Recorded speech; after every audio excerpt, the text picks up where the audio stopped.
let me ask you, what is your commercial portfolio looks like?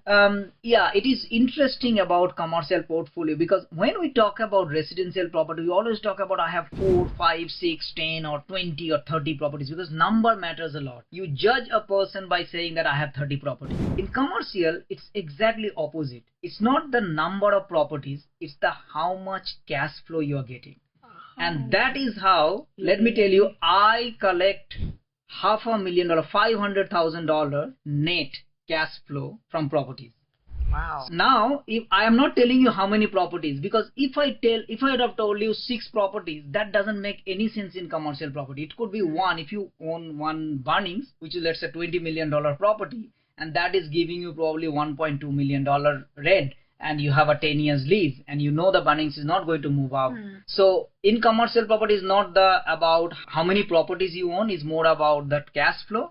And as I said, that we collect and our family collects $500,000, and it's just not to just flex my muscle or something. It's just to impress upon you that anybody can do this. Anybody can do this. It's just a sheer planning. The lenders is there, they're ready to lend, and as long as you're thinking about it and you know the game and you are now going through it, you will always be successful. Soumen, how important is a car park? I just remember car park because I parked the car and we are at the Post studio called Amplified Studio, and I had to park my car. Poor Stephen had to go down to help me in parking. But how important is parking for a commercial? Does it add value? And is the ROI of that adding extra value for the car park is more, or how does it go? It's an interesting question because if you see that before 2020, people were not thinking too much about parking. After COVID, and as you see, there are a lot of pressure on the car industry as well, new cars, people don't want to take the public transport anymore. And things have changed drastically. And right now, all the different industry it is going is that like I came here today and I drove, right? So I have to park. So your office space, you need earlier perhaps, you needed only 1 or 2 parkings, that would have been enough, but now you need 4 or 5 parking. So parking is kind of a little bit of pressure. So any new builds, anything happening, or any office space, or any kind of commercial property that you're looking, the first thing that I'll have clients, I'll have customers, they're going to drive, so where would I get parking? And if you don't have parking, that is going to be a problem. I'll give you a quick example on that. Parramatta and Northwest and Bella Vista is a great example. Parramatta, Parramatta Square, there are offices, but that might be empty simply because there is not enough parking.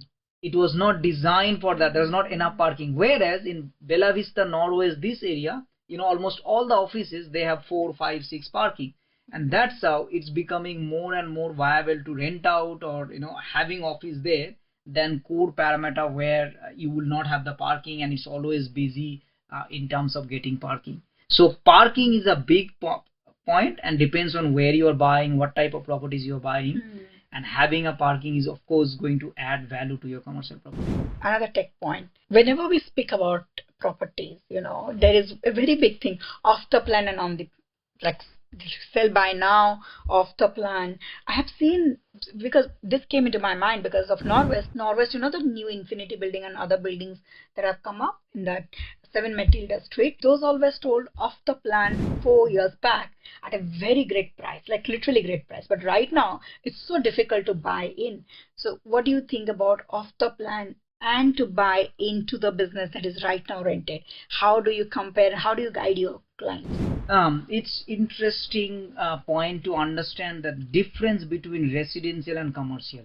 With residential property, you need to understand why you're buying it. You are buying, let's say, if in an investment property, the newer, brand new property is better because people are emotional, right? Your tenant will also be emotional. If it is a brand new property, it would be rented out immediately, and it's nice and pretty and all. When it comes to commercial, it's exactly opposite. What do you mean by it's opposite? It's the tenanted property which has more demand and more it is lucrative than brand new property. Why? Because if it is tenanted, remember commercial property is for business.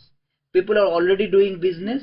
If it is tenanted, and that means there is a sticky tenant, they are doing business, they are earning money, they are paying rent. Versus if it is a brand new building, you have to find, once you bought the property, you have to find tenant, and Finding a residential tenant and finding a commercial tenant is a different ball game. It's different, which is why as a first investor you should always look for buying a property which is already tenanted, which means you can get a cash flow from day one.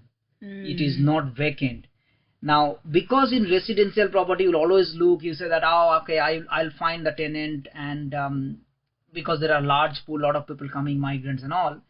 That is not the case with commercial, which is why I always suggest buy a tenanted property, and then as you become sophisticated, your second, third, fourth commercial property you might play out, buy a brand new and do something, uplift and change it and then rent it out. That's a different game. But ideally, as a first investor, buying this tenanted property, older property, tenanted property makes more sense. Yeah, now everybody needs a house to live. That's residential. Everybody needs it. But when it comes to commercial, it's a very niche market. And as it is niche, so it is more profitable also. As we spoke about the cash flow and all. Interesting. I know that you do webinars as an education, right? You are here today, we are discussing, but also a webinar. Tell about your webinar and how, if somebody is really interested to know more about commercial investment, how can they join your webinar and what's the process from there? Yeah. So, yes, so if you have, like I always tell even your audience as well, like whenever you want to buy something, in comes to the commercial property, there is a lot of pre-work that you need to understand about commercial property, and that's how we have a commercial property course where if you don't know anything, for example, if you don't know anything about triple net lease, what is cap and collar, these are the terms that will be the first time you're hearing, then before you buy a commercial property you need to know this. And that's how we ask people to go through our course and understand about commercial property, then you buy. Because if you don't know, most importantly, you have to learn, you have to know. There is no way around. Now you can jumpstart, you can say that, okay, I would help us, and that's how our commercial buyer agency kicks in, and our team is going to help you to find that property, do the due diligence. But in a long game, you have to learn. Without learning, you cannot do these things. We also run this webinar every month, and if you go to our website www.emlina.com.au, and there is a link, you can register, and that way any events, anything that is happening, you will be able to get notification. And feel free to come to our webinar and see what are the different deals, what are the different properties that we are buying, and get inspiration, and then one day you'll be able to buy it too.